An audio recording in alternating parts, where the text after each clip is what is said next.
Excuse me, I just took a sip of coffee at the start of the video. Hey everybody, Nick Norton here, and I was just cutting some footsteps for a student film that I'm helping out with, and thought the way that I cut footsteps might be helpful for other people to see. Um, Especially if you can't afford or don't have time for a Foley artist, because a Foley artist will always sound better, but a lot of times, like on indies or student films or reality TV or stuff like that, you're not going to get a Foley artist. So here is how I make footsteps sound pretty realistic just from using effects libraries. All right, so first thing we do is watch the scene. In this, I've already put a background in, background sound that is. It's a dude in a spacesuit, and he's walking into an abandoned base or someone's apartment, or maybe the same thing. So we get the vibe. He's gonna be wearing boots in a concrete hallway, and I got this idea to low pass it because maybe there's no air in there yet, so he's only hearing it through the suit. That could be kind of cool. We'll look at that in a second.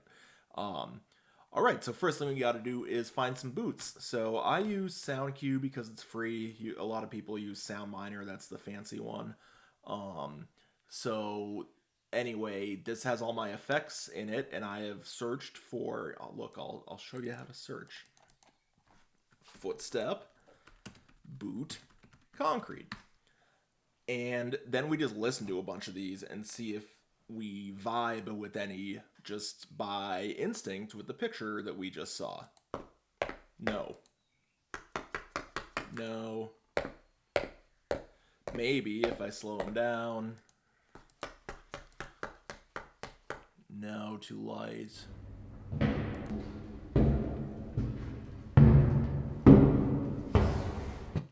You know, I thought that was too cartoony, but that's actually kind of cool sounding. I'm going to bring those in just in case. I'm almost certainly not going to use them. So in SoundQ, you just click in Pro Tools where you want it to go, come back over here and press S, and there it is. And that's really long, so I'm just going to mute it and remember that that's there in case I want to like make some of these footsteps sound giant, mix in just a little of this. Okay, so I already grabbed some that I like. This is the one that we are going to use. It sounds like this.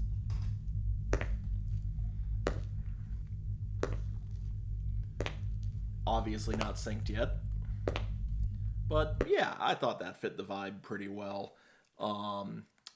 So the next step is to mark where all of the footsteps are going to go. So I'm just going to mute this so it's not distracting us. You press Command M to mute and unmute clips, which I use a lot while I'm effects editing because I'll just throw like 10 options here and mute them all and listen to them one at a time kind of thing to see what I like.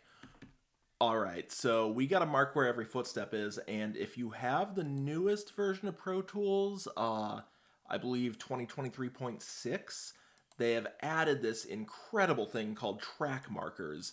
So you're probably used to a marker looking like that, where it goes up at the top.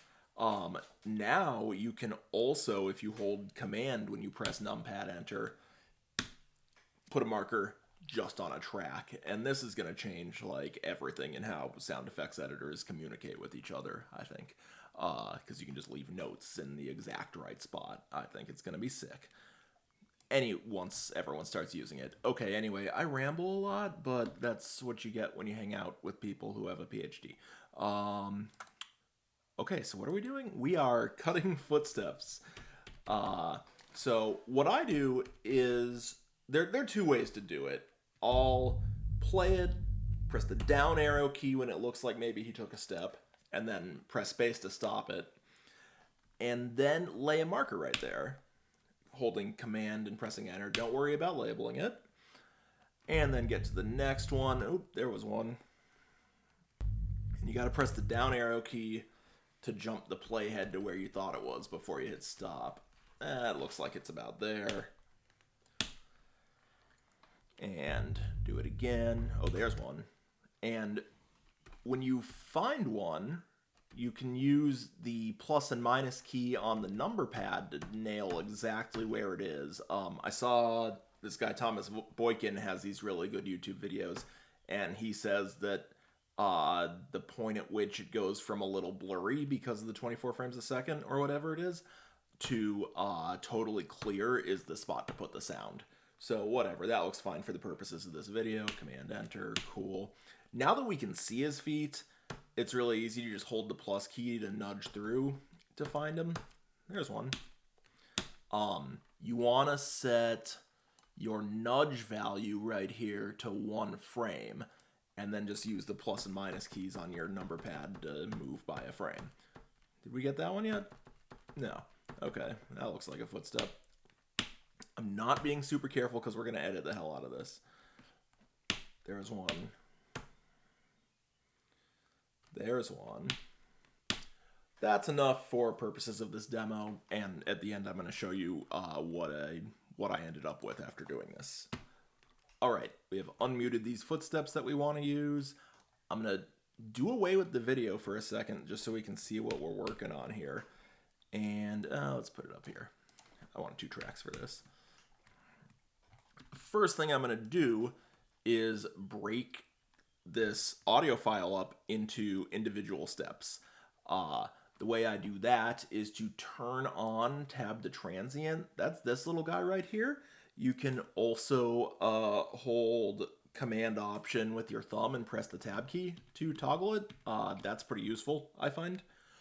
So we zoom in down over here, put the mouse there, tab the transient, press B for separate. Do it again. Do it again. You can probably logically figure out what I'm going to do with all these individual regions, right? Which is to snap them to all of the markers, which I actually have a SoundFlow shortcut to do for me, but I'm going to do it manually for the purposes of this video. Okay, we're almost through. This is probably more than we're going to need. Great. Next up, I want to split these into... Oh, let me take the front off of that. Pressing the A key. A and S cut your regions short. So that's a editing shortcut you should probably know if you're going to be a sound effects editor. All right, now I want to split these into 2 tracks so that I'm not like on top of each other and needing to do a fade. It's just much easier, I find, to do footsteps on 2 tracks. So we go up here and we change our grabber to the object grabber tool. And then if we hold shift, it won't grab this one when we click on this one. So we can do this. And then just keep holding shift. I don't know if you could let go and click it again. I just keep holding it because I'm paranoid. And then add the control key so you don't accidentally drag anything any left or right. Control locks you to timecode. And drag all these to a new track. Cool. Then I go back to my multi-tool and grab all this and put it onto the tracks that I have labeled for footsteps with those markers. You can guess what's happening next. Let's get rid of you. Let's get rid of you. I use the right click key for delete because someone told me to do that once. And it's great. Right. Okay. It's much faster. And then I use clicking into the mouse wheel for right click. I suggest playing with that kind of thing. There's a program called Steer Mouse that is $20 and lets you reassign all your mouse buttons. All right, so now all we got to do is click here on this marker and control click on the clip to snap it to wherever the playhead is. Do it here. Do it here. Ooh, maybe we need a few more of these, and whatever. That's a marker. That's a marker. I have a feeling I screwed something up here. That's a marker. That's a marker. We're just not going to deal with those for the moment. And now let's just bring our video back up and see if we were anywhere near what we wanted. Oh, I forgot I have an EQ on these 2 tracks already. All right, let's take that off.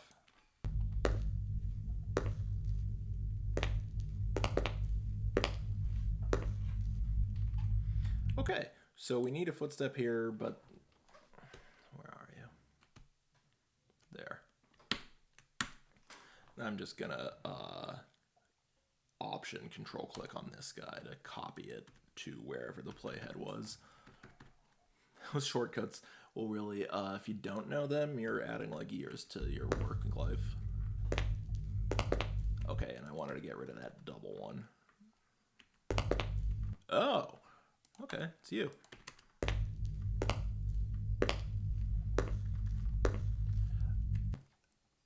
Cool, we're actually pretty close. And then I added an EQ to sound like we're in a vacuum and he's hearing him through his helmet. So that's what this sounds like. Let me solo that. I'm gonna put it on both tracks, solo it.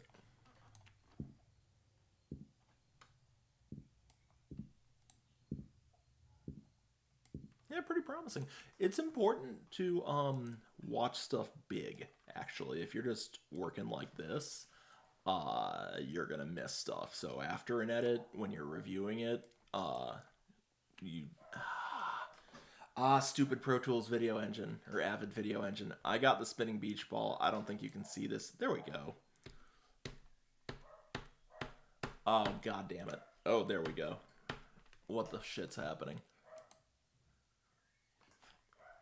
For being the company that makes the video editing software, the Avid video engine sure does suck. Please fix that, Avid. All right.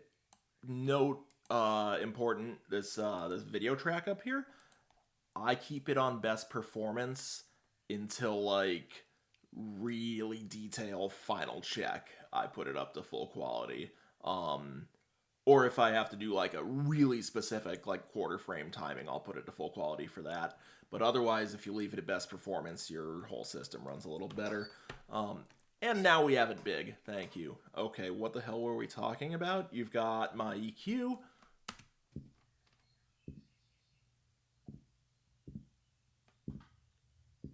That's pretty good, right? And then we unsolo it so we can hear it with the backgrounds.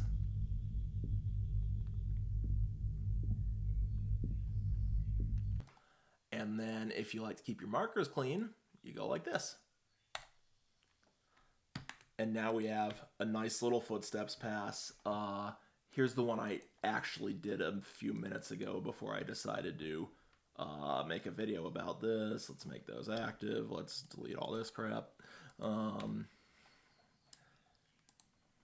There, now we have the full everythinger.